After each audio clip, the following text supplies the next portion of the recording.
me. Again, please reach out to me with any questions. But I am excited and thrilled to hand you over to another member of New Leaf Training and Development who has great information to share with us today. And that is Mark Griffiths. He's a client partner at New Leaf Training and Development, and he heads the East Coast office. He's actually located here in Orlando, Florida. Mark has personally gained over 19 years of experience in the staffing, training, e-learning, and employee development industry, working with nonprofit, education, and privately held organizations such as AAA, Boston Scientific, Citrix, and Sudeth to create and deliver high-impact customized training solutions used to attract, develop, and retain talent. On a personal note, Mark and his wife have been married for 12 years and they have a young daughter. Mark first came to the United States on an entrepreneur's visa, and they plan to transition to their green card this year and eventually onto U.S. citizenship. Again, congratulations to Mark, and I turn the presentation over to you. Awesome, thank you. Can you hear me okay, Kim? Is that nice and clear? Yep, we can hear you. And the slides are nicely displayed on screen? It is, yes. Awesome, that's great. Okay, what I'm going to do is going to turn myself off the video for a little bit. I'll be kind of coming in and out of the session, but I do want you to concentrate on some of the material that I'll be sharing on the slides. First, I just wanted to say it really is an absolute pleasure to be working with you for the next, try and keep it to 45 minutes, maybe 50 minutes maximum. But on a very topical subject, digital transformation, particularly in light of the current pandemic, which has changed how we work, where we work, how we engage our workforce. And it really is, in our opinion at New Leaf, not just for the short term, but really forevermore. And I think a lot of organizations will see the benefits that come with technology and how certain business operations actually really lend themselves to it. What it really has done, though, is it's forced a lot of organizations who maybe delayed digital transformation, that maybe delayed having to review different webinar platforms, review different ways of working. It really has forced them, you know, into a corner in many cases. But it will be hard for many, I think, you know, in order for them to go back.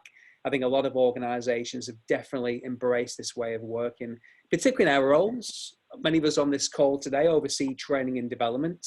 I'm sure all of us in some way, shape or form are involved in learning and development and are just as passionate about it as Paul and myself are here at New Leaf.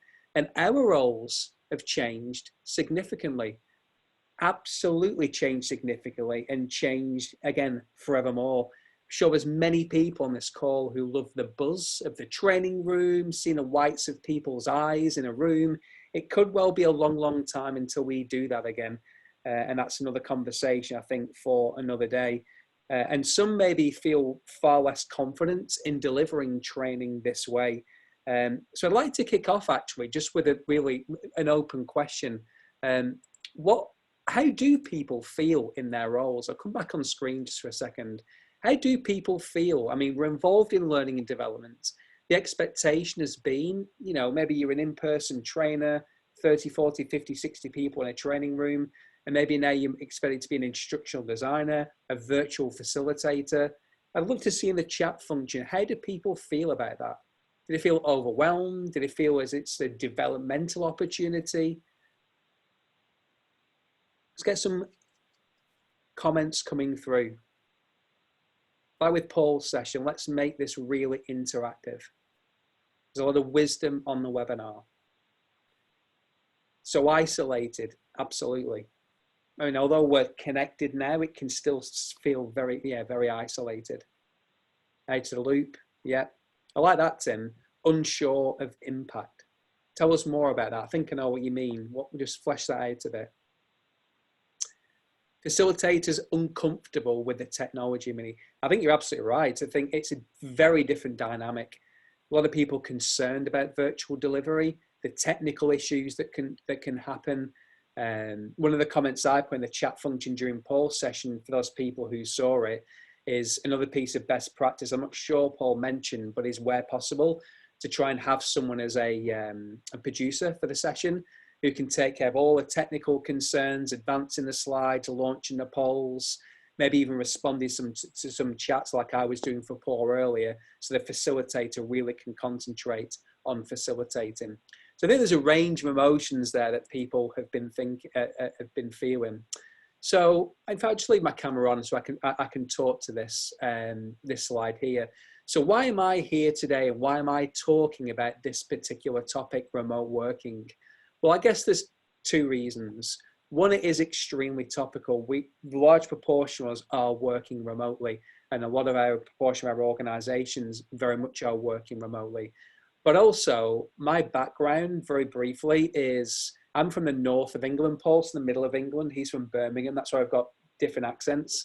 I actually grew up in Manchester. I don't know if there's any soccer fans who are on the call today. If there are, say hi in the chat function. I'm a Manchester United fan, definitely the red half of Manchester. And the reason I tell you that is I did my degree in information systems. So I've always had a technology background. Paul mentioned before that we oversee a lot of the e-learning development, the instructional design here in the East Coast office. And part of my dissertation that I did at the University of Salford was a 15,000 word dissertation into remote working. So, I mean, this is 18, 19 years ago. It's a while ago. It seems a long time ago, I'll be honest with you. But at the same time, it gave me real insight. Did a lot of studies into remote working, the benefits and the drawbacks, and I'll be talking to that shortly. Afterwards, I then did a postgraduate degree at the University of Manchester, and that was on education and training. And off the back of that, I actually worked in the education sector for 10 years, initially as a classroom teacher, teaching information technology for just over 12 months, but quickly found out it wasn't the children that drove me to work, it was more working with adults and adult learning. So I actually used the training side of my education and also the IT side of my education.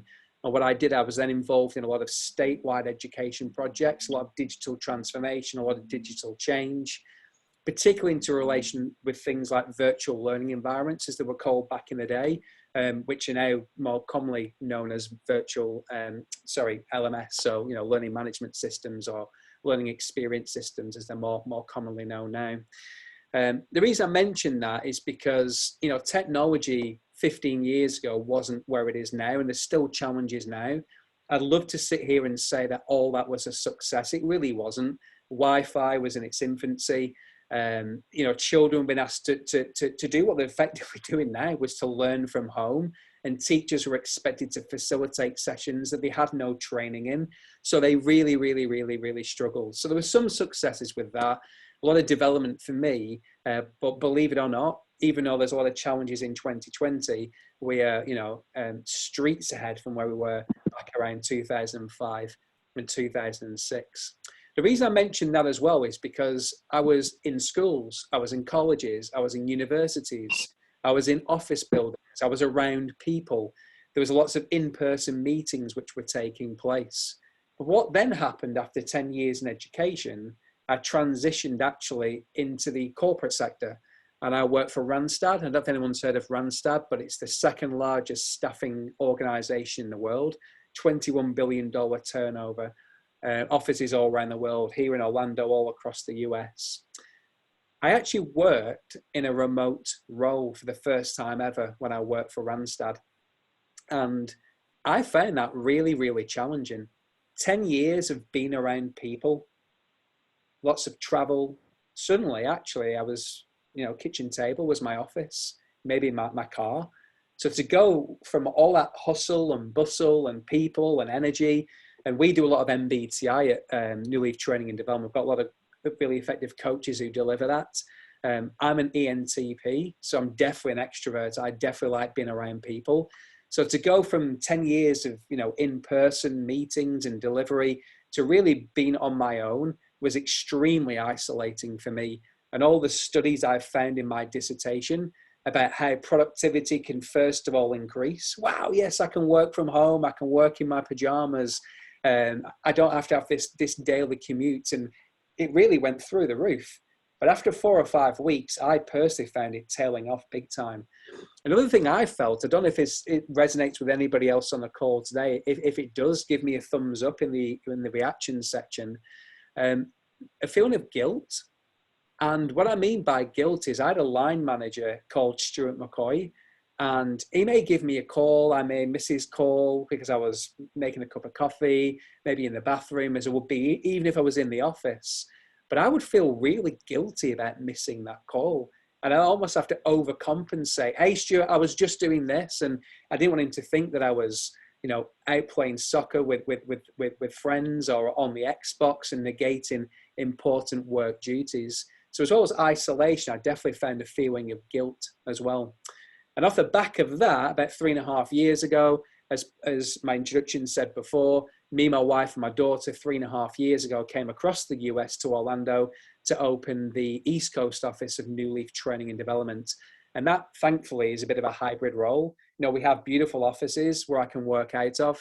We have a workforce we've developed. We've got some great instructional designers, some digital learning designers who are really creating some awesome learning management system solutions, e-learning solutions, webinar solutions for clients at the moment. Currently, obviously, they're working remotely, so it's a much quieter office. But I've also got the flexibility. We do a lot of travel because we do a lot of in-person delivery, but I can still work in isolation from an airport, a Panera, or wherever. So I've definitely got that nice balance now. But the reason I mention that is because I think a lot of us are feeling that sense of isolation, particularly in the hospitality industry. It's a people industry. We like to be around people. That's the philosophy that it's built on.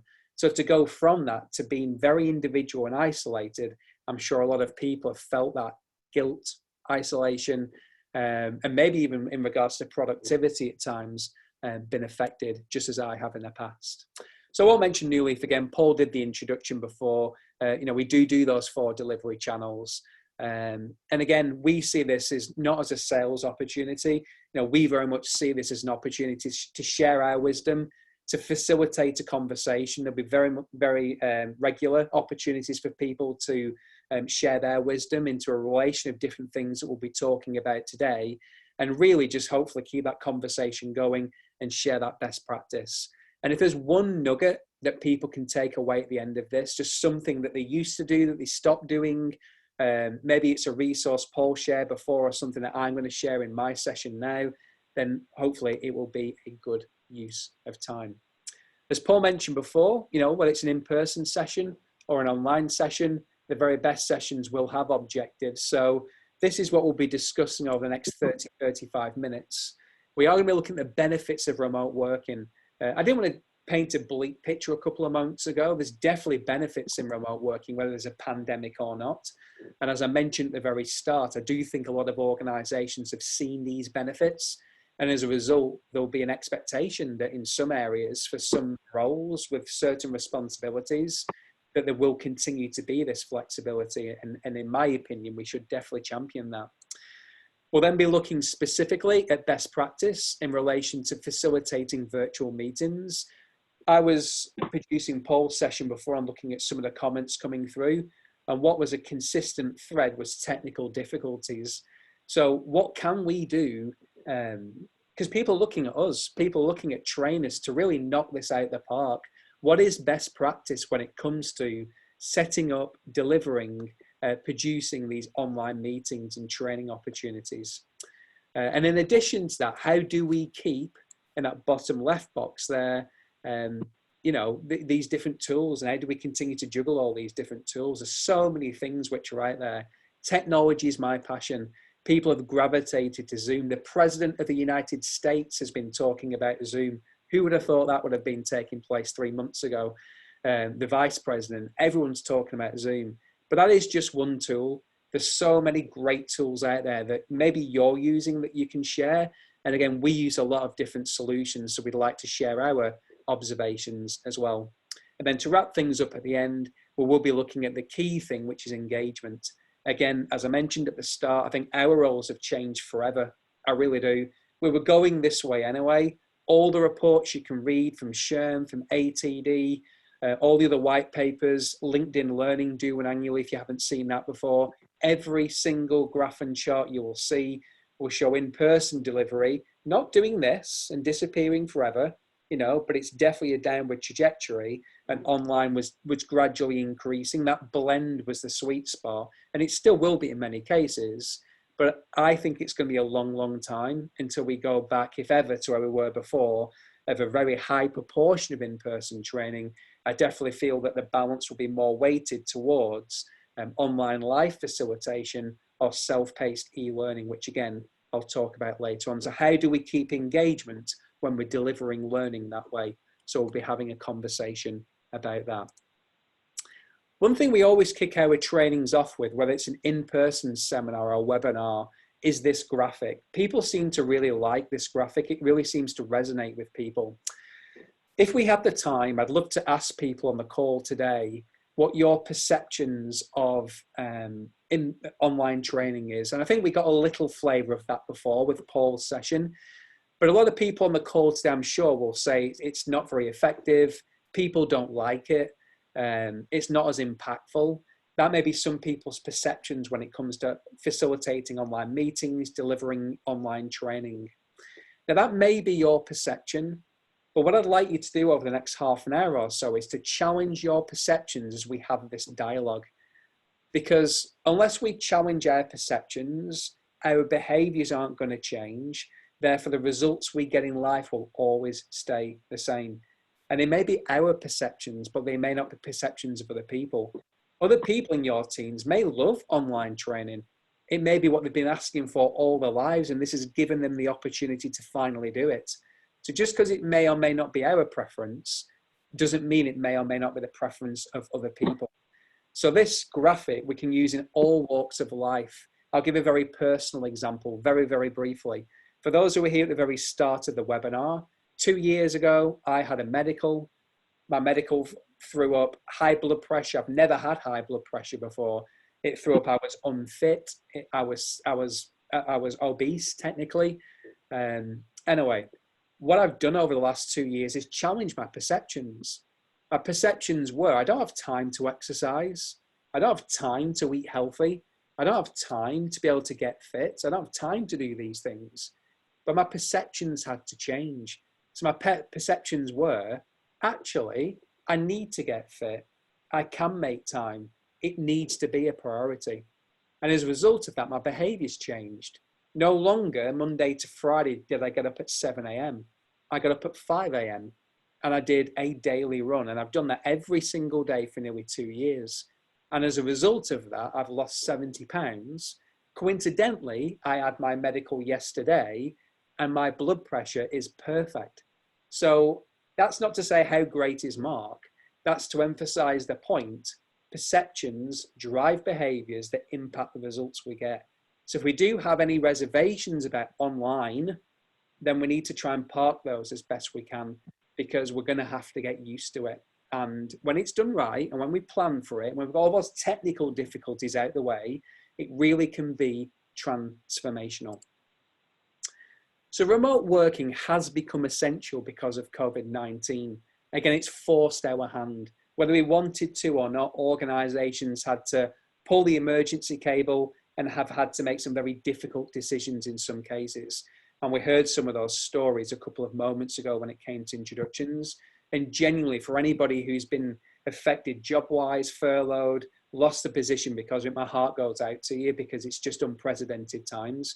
And I do hope we can all bounce back on a personal level to even better times moving forward. But what I'm really interested in is, we're going to do this as a poll, but again, let's just keep the conversation going. We all know what polls are. We all know we can use them. So as far as from a chat perspective, I'd just be interested, just quickly type in there yes or no, or to a degree. Was your organization offering remote working prior to the coronavirus crisis? Just populate the chat there. Yes, no, for certain roles, to some degree.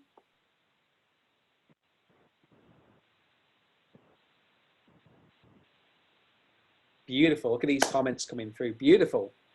So some associates have been asking for it.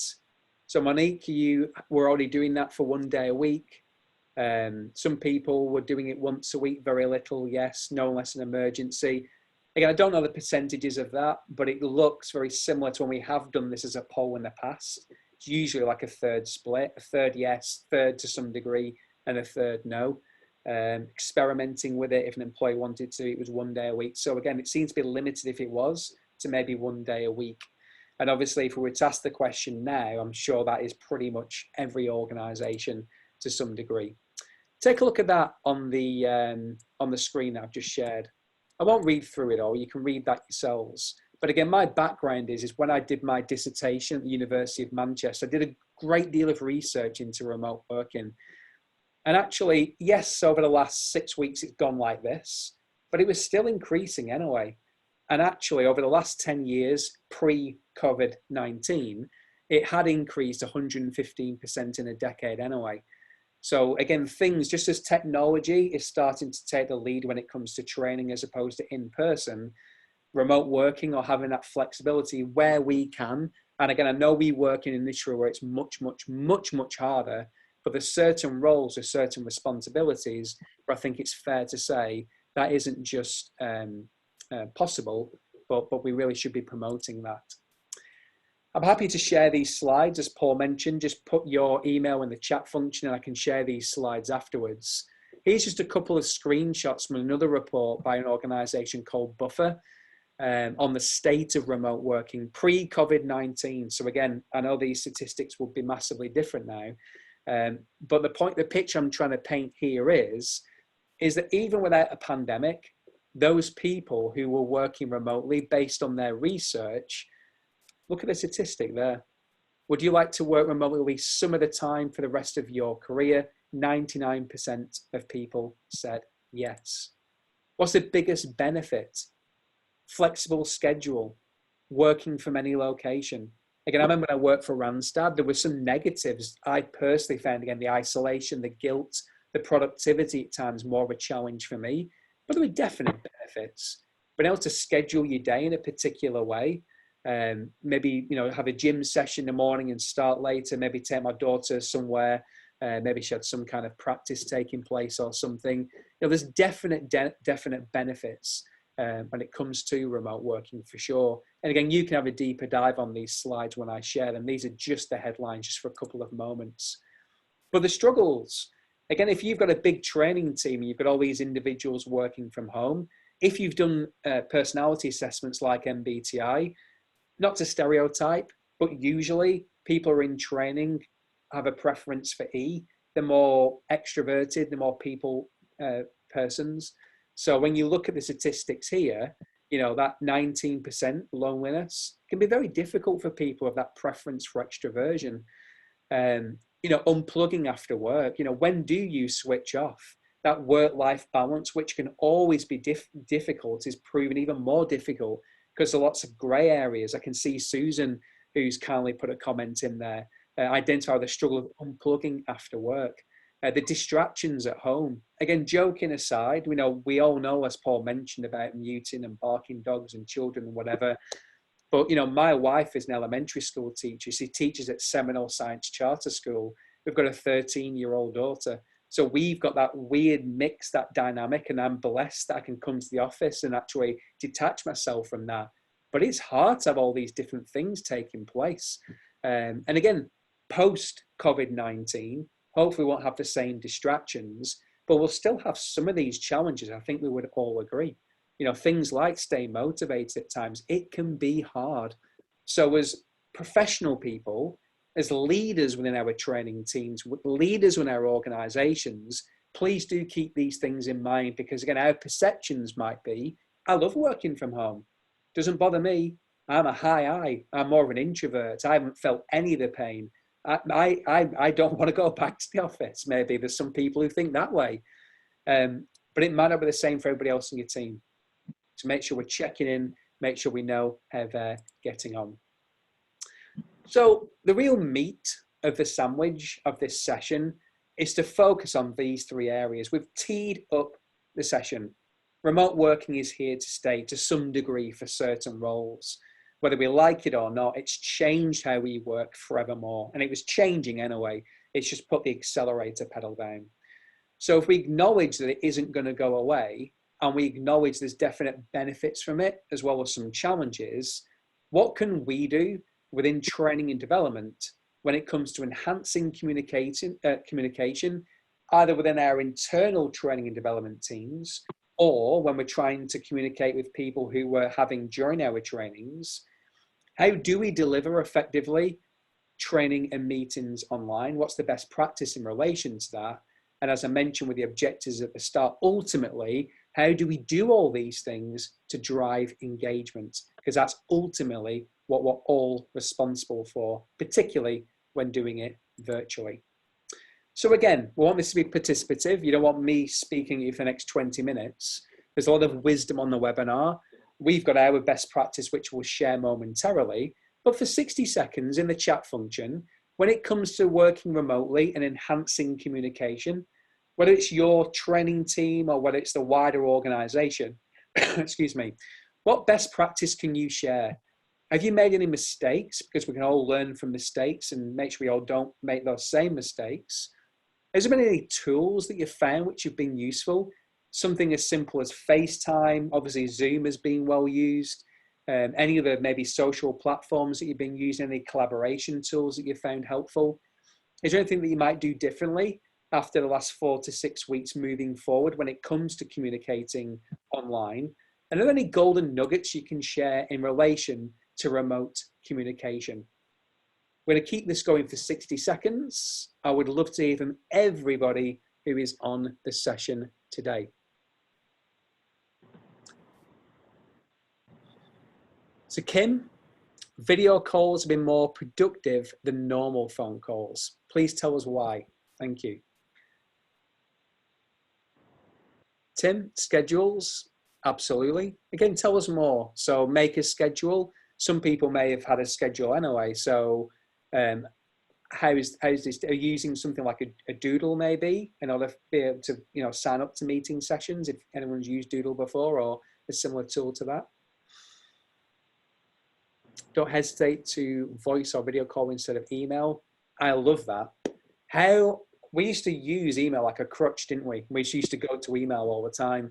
I think it's fair to say that we're all a lot more comfortable having our cameras on and actually speaking to people like this, or actually picking up to when we used to make phone calls to people. Yeah, maybe that will start to come back a little bit more. One thing I said at the start is the amount of letters at the very start of the day, the amount of handwritten letters that are being mailed. So again, people communicating in very different ways. Look at these comments coming through. This is awesome. What else have we got coming through? Regular engagement with your team in a variety of formats. Chris, tell us what formats they might be. What kind of formats are you using? Take a real lunch break, walk away. Stacey, love it. This is probably a bad example, but I'm going to give an example in relation to that comment. One of my early managers used to say, Mark, do you smoke? I said, I don't smoke and I've never smoked. And he said, well, we'd still like you to take a cigarette break. Like, what do you mean take a cigarette break? As I don't want to stand around people who are smoking. Oh, no, we don't mean that. But what we mean is we want you to take regular 5-minute breaks away from the screen, take a walk, get yourself a water, whatever. Point being, going back to the schedule point and the point about taking a lunch, please do build that into our calendars, because we can soon get to the end of the day and think, I've been sat behind this computer all day. It's not healthy. And if you don't have one of these, which I hated at the start, one of these watches, which will tell you to stand up every 60 minutes, I really would encourage you to do so. That's my prompt to do something for sure. Monique preferred I've learned to prefer face-to-face of video. Awesome. Chris, text and call, of course. We have a project manager, monday.com. Excellent. I'll be sharing some information on that afterwards, or so in name checking it, Chris. It's a very popular one. And just take one more. Craig, need leadership to have virtual office hours. Seen situations where people are working 12 to 14 hours because leadership will not turn off. I love that point. What message is it sending if we're just sending an email at 8 o'clock at night? Are we almost saying to other people that they should be on at 8 o'clock at night to receive it? Could be perceived that way. Again, going back to perception, behavior, results. So we need to be very conscious of that for sure. There's some great other comments, but again, I want to be respectful of time, and we will be sending a recording, I think, Kim, of the session out, so you'll be able to watch this back as well. I won't go through all these. Again, a lot of these are common sense, as Paul said before in his session, but common sense isn't always commonly practiced. I did just want to speak on number one, though, for 60 seconds. Again, in Paul's session, this was mentioned about the opportunity we have when we have the video on to really utilize the body language with people. Again, I won't go down a rabbit hole on Mehrabian's theory of communication. Sometimes it's actually positioned incorrectly, the study that he did. But very briefly, anybody who hasn't heard of Mehrabian's theory of communication, he was a UCLA professor. He did a study back in the 60s and 70s on the most influential methods of verbal and nonverbal communication. And he really focused on those three areas. You've probably seen a graphic before as far as body language, tone, and words. And I think it's 7% impact with the words that we speak. It's around about 30%, I think, of the actual tone that we use, 29%, something like that. But the biggest proportion is body language. So again, I see this as an opportunity, the times we're going through, that post-COVID-19, that going back to the chat function we had before, that we are more comfortable and confident on video. Because if we're not, we're losing over 50% of our ability to impact and communicate effectively with people. Think about an email that you send. An email, it's just words. So we've only got about 7% impact when it comes to communicating effectively. So if we can move away from that, that would just be absolutely awesome.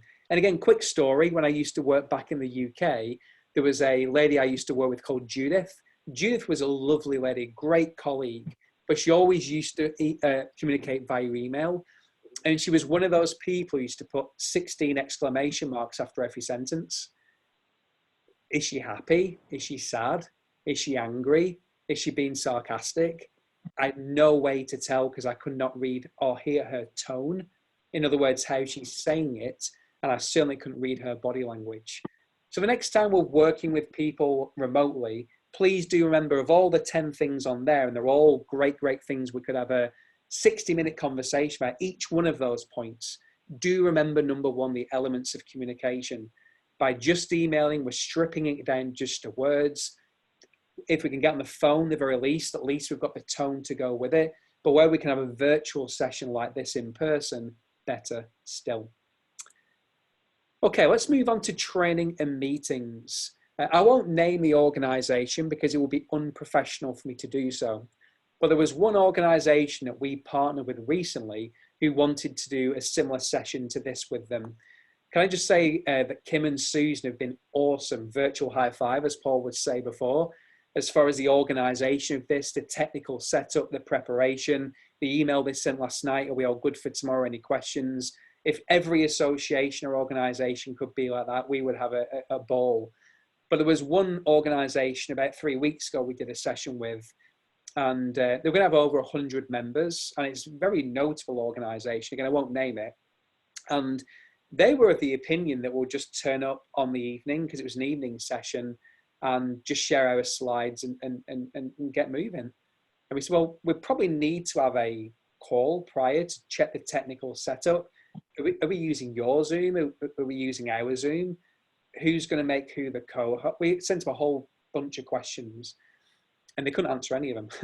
So we went on the technical setup call. We had about 90 minutes with them, and they had never been in the back end of Zoom. And for those who haven't seen that, there's a whole bunch of different settings in the back of Zoom, as far as enabling chat recordings, enabling co-host facilitation, some very important security settings, which have been in the media recently for sure. I really would encourage you, if you haven't done that, reach out to us. We have a skinny guide on Zoom we can share, which shows you some best practice in using Zoom, which we're more than happy to share. Just reach out to me and we'll share that with you. But basically my point is that session would have been an absolute disaster had we not had that technical setup call. So what best practice can you share when it comes to training and meetings? Maybe it's a technical suggestion. Maybe it's a particular platform you're using. I don't know. 60 seconds. What best practice can you share? What mistakes maybe have you made? What is your one golden nugget? I'd love to hear from each and every one of you. Off you go.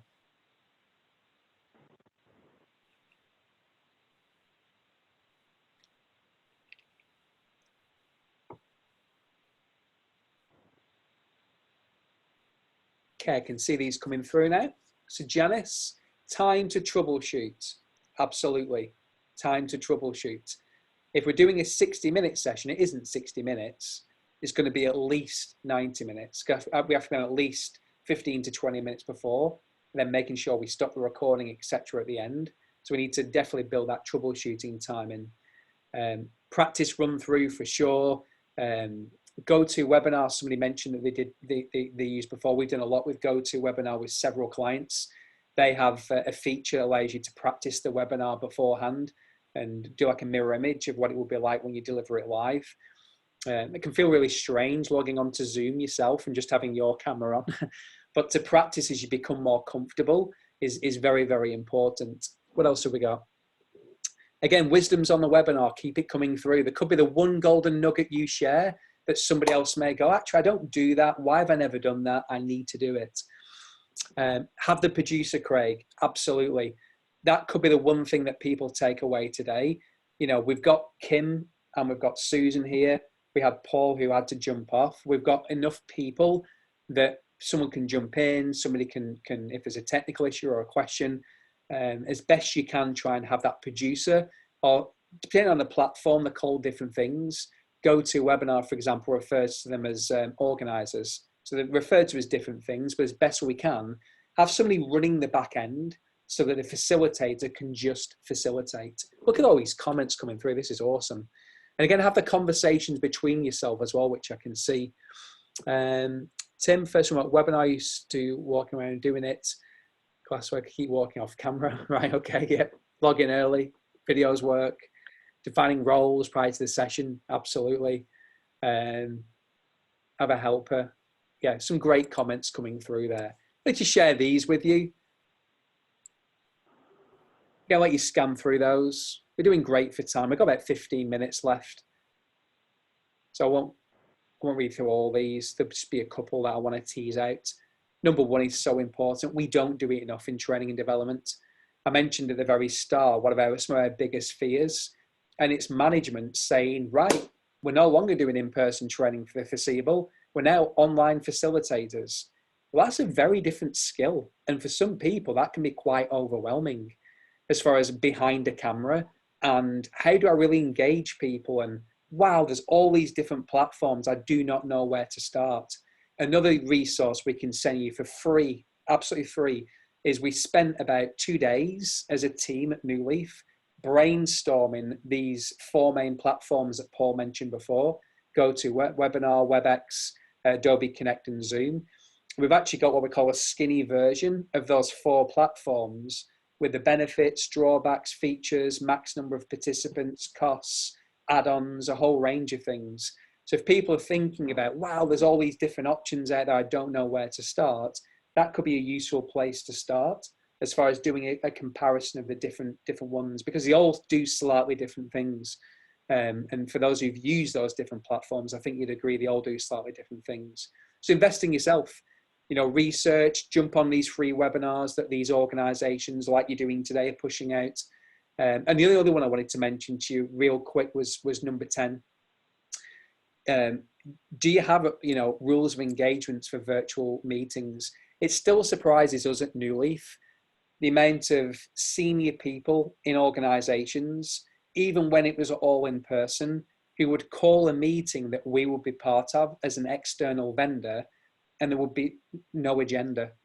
Why are we even here? What are the people on their phones, texting, people on laptop? What are we doing here? Are we having a meeting? Are we not? So have we agreed those rules of engagement? So what I mean by rules of engagement is maybe something like this. Again, I'll let that settle on the screen. It's common sense, but common sense isn't always commonly practiced. Do people know the expectations when you're delivering a session? I think somebody put on the group chat earlier, do you think it's a good idea with the meeting invite to send out almost like a set of rules as far as how the meetings are going to go? 200% yes, yes, yes, yes. This is the time we expect you to log in. This is the platform you're going to use. This is the technical test that you really need to do. You must make sure that you're in a place where you've got no distractions or obvious stuff, but we're not spelling it out to people. And off the back of that, we're almost causing our own problems. So this may be something simply for L&D or training, or this may be something that needs to be agreed in a wider organization. Because although we're 6 or 7 weeks into this, we maybe the organizations on the call today can prove me wrong. And if you are, brilliant, awesome. But we're still seeing so many organizations who aren't doing the simple things. And to be blunt, a lot of their sessions, whether it's an association, a membership group, a very notable organization, their virtual sessions, not all of them, but a significant number of them are a mess. They're just all over the place. And the credibility of the presenter as a result just completely goes off a cliff.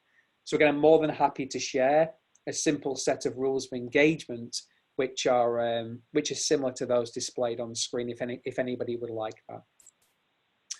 As far as tools are concerned, again, this is my passion. I love technology and the power that technology can bring to training and development. Zoom is obviously one that's been used an awful lot over the last 6 to 8 weeks.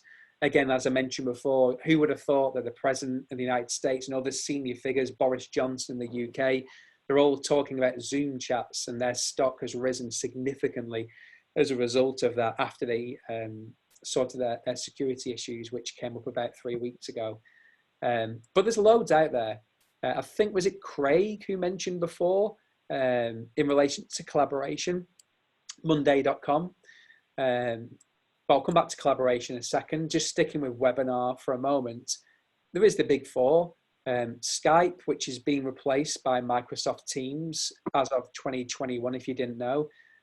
We do work with a few organizations using Teams. If anybody else uses Teams, just maybe say yes in the chat box.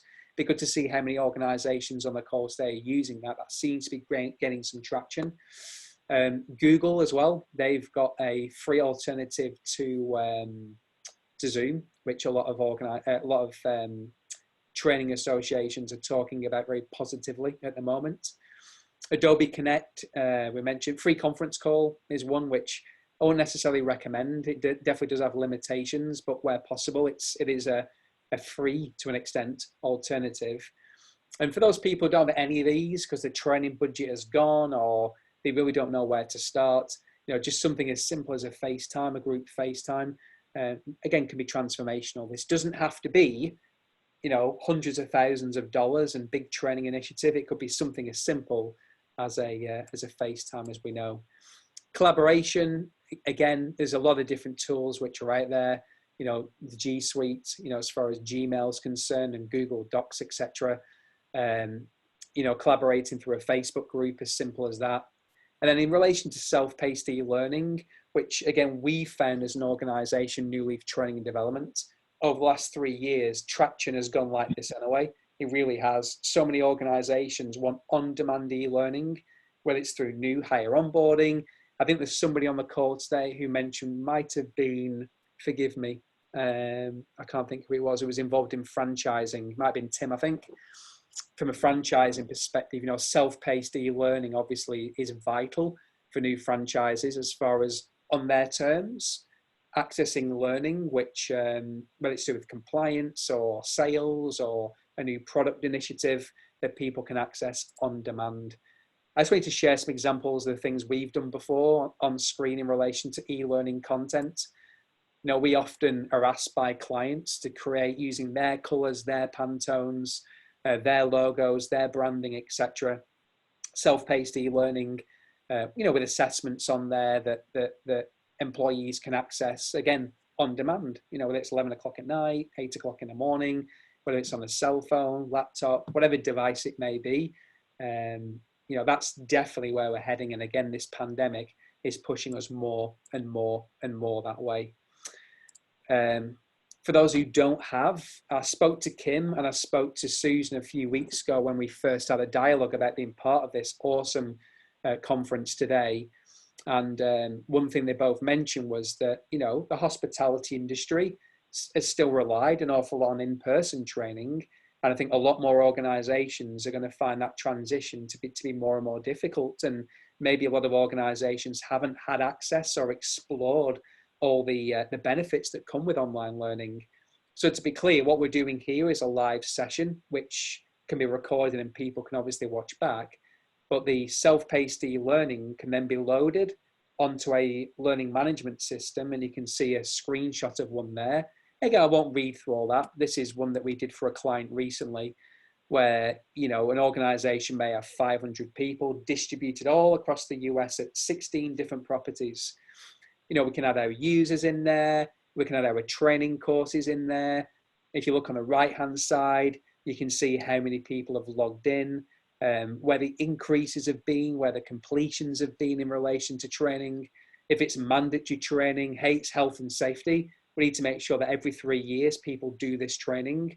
And of these 500 employees, I can see that 484 have done it.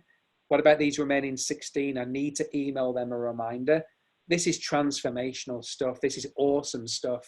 And again, if anybody's got any follow-up questions about learning management systems and how they work and recommendations, because there's over 500 out there, please let us know. Be more than happy to share our wisdom. And that's an example of what it could look like from an employee perspective, that I would log in to the learning management system and, hey, you know, there's a catalog of courses, but Kim's my line manager and Kim has assigned me these 4 courses for me to do. Awesome. Okay, I can work my way through these courses, I can complete them, and then Kim can track that they have been complete. And that's a screenshot just of an actual, again, of another module that we did from a self-paced e-learning perspective. And again, I think it's important to say that the world we live in at the moment, you know, the benefit of producing learning this way is from an ADA compliance perspective as well. So you can see an example we did recently for an organization, the closed captions at the bottom. We have the voiceover on there to make sure it was accessible for everybody. So to be clear, with online training, we're talking about 2 distinct things: live, in-person training like we're doing now, which you can record and watch back, but is often less powerful because you don't have the interactivity, but also the self-paced e-learning, which we're talking about currently. And with that, for the last 3 or 4 minutes, we're going to focus on the final area. I mentioned with 3 areas we were going to look at, and that's in relation to raising engagement. So again, wisdom's on the webinar. I'd love to hear from each and every one of you. If we get the training right, the meetings right, and we're engaging people appropriately, how do we know that's happening? What are we doing within our trainings to really engage people? Love to hear from you. What wisdom can you share? What's your golden nugget for raising engagement when working remotely?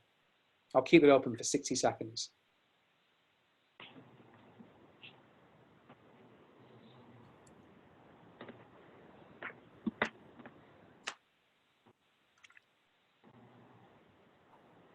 Thank you, Janice. I'm going to give you some suggestions in just a moment, for sure. Thanks, Kim. Facebook, yeah, simple but effective.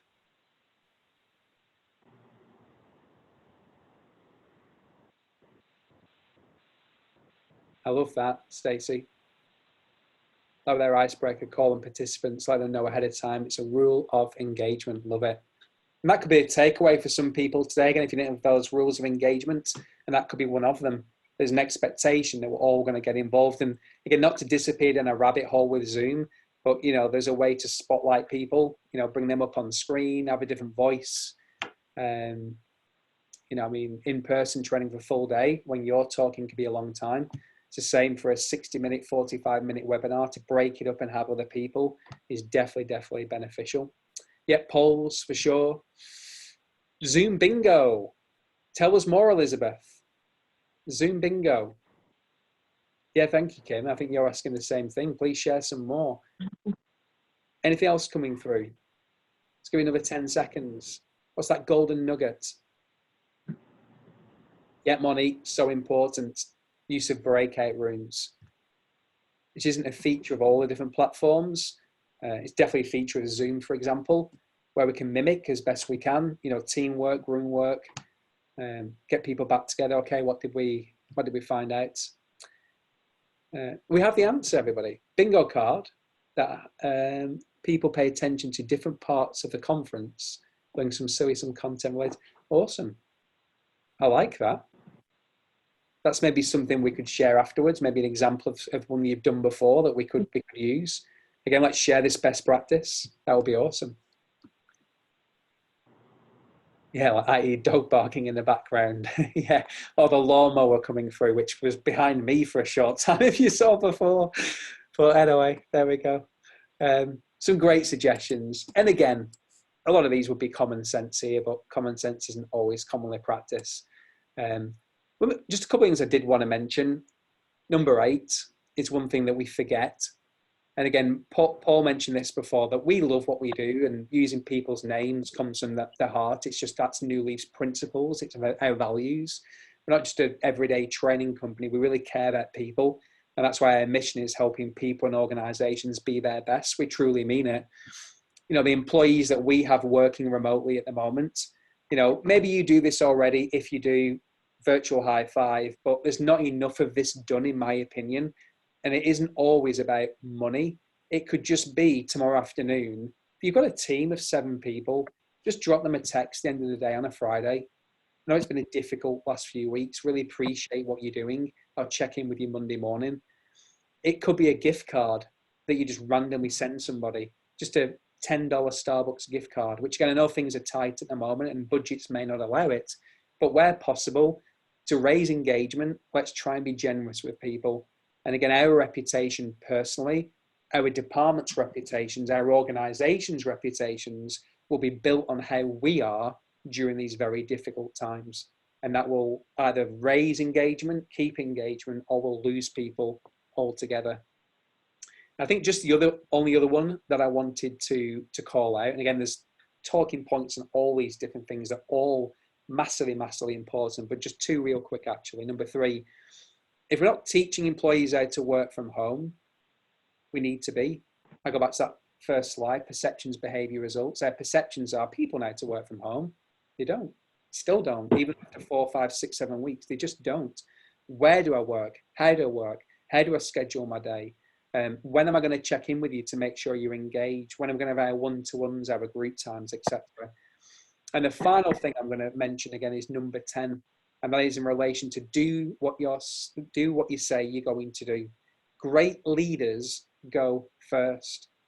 And it's very easy at times to think, I don't like video calls. You may think, I love them, but some people on the call may think, I don't want to have a video call. I'll just delay that. Or, you know, as Paul mentioned before, you know, maybe the kind of person who struggles with time management and is always late on the call. That really kills engagement of people. It just sends the message that you just don't care. And you might think, that's only a very, very minor thing. What does it matter if I'm like 3, 4 minutes late? It just sends a message about your personal brand and how at times maybe a little respect we have for other people's time, which can really kill engagement. So again, there's a whole bunch of best practice on that slide, but in a limited time we have, I just wanted to call out those few different items. And with that, again, as all good training should be, you know, we did spend a few moments at the start looking at the benefits and some drawbacks of remote working, and hopefully there's some takeaways there as far as how are people really feeling working from home if we haven't asked already. We looked at some best practice in relation to virtual meetings and how we can deliver training online. I shared some different screenshots of some different platforms, collaboration tools, self-paced e-learning authoring tools, which are in the public domain.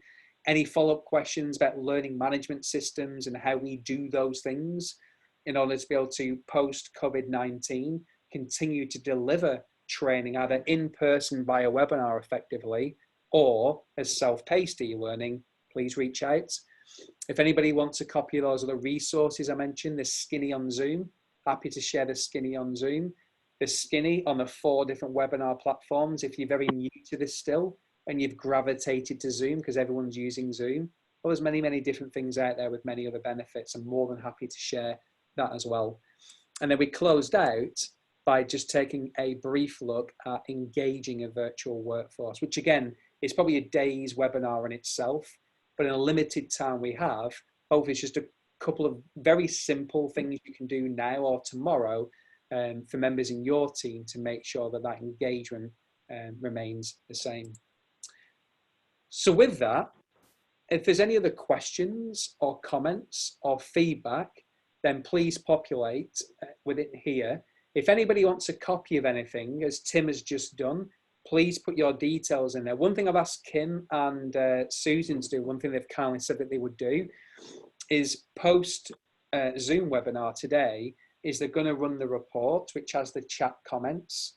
So something we will do is we'll look through those chat comments, and anybody who has requested something, we will be sure to follow up. So if there's anything that you specifically want at this stage, because we don't want to send everybody everything, because that could be very, cumbersome and storage space and all these different sorts of things. But back to Paul's sessions on the countdown clocks, the facilitation guides that he mentioned, we can put a watermark through, or anything that I've mentioned over the last 45 minutes or so, populate it in there and we'll be sure to follow up. The other thing I wanted to do to finish with is this. Just wanted to prove the point. When it comes to training and development, I get asked so many times, how do I do this online? How do I do that online? Really, online live facilitation, in essence, is no different to doing it in person in a physical training room. You just have to think a little bit differently. So things like rewards, to raise engagement, you still do it online. Why do we have to stop doing it because we're doing it virtually? So to prove a point, if anybody wants to go into the virtual hat to win a virtual gift card to pay for your next coffee, then please do put Starbucks and your email address in the group chat. When we run the comments, we'll actually print it, we'll cut out the names, we'll do a physical drawing, and we will follow up from New Leaf and Training and Development, and the winner will receive a virtual Starbucks gift card. How's that for you? That will pay for your Friday coffee. So if anybody wants that, just put in there Starbucks, your email address, and we will be sure to follow up. And with that, that's me. Please do connect on LinkedIn. Please do follow up with an email. It's been a pleasure to work with you today. Kim, back to you. All right, thanks again, Mark, for sharing your knowledge in our new world. I know one key takeaway we certainly will use in my company is more engagement from a virtual perspective, whether it be meetings or trainings. It's definitely, because we've been in a shift to rush to virtual, we haven't been doing it quite as good. So certainly something we can work on moving forward. Cool. Mm-hmm. Well, thank you all for tuning in and joining us for 2 hours on your Thursday. If you have any questions for either Mark or Paul, and you haven't already shared your email, please let me know. I'm happy to put you in touch with them. Otherwise, I hope that we can do this again soon. Hope you all stay safe, healthy, your families. Go outside and enjoy the fresh air. Susan, you enjoy your 60-degree weather. Florida, I know we're a little bit more in the 90s. And I miss you all.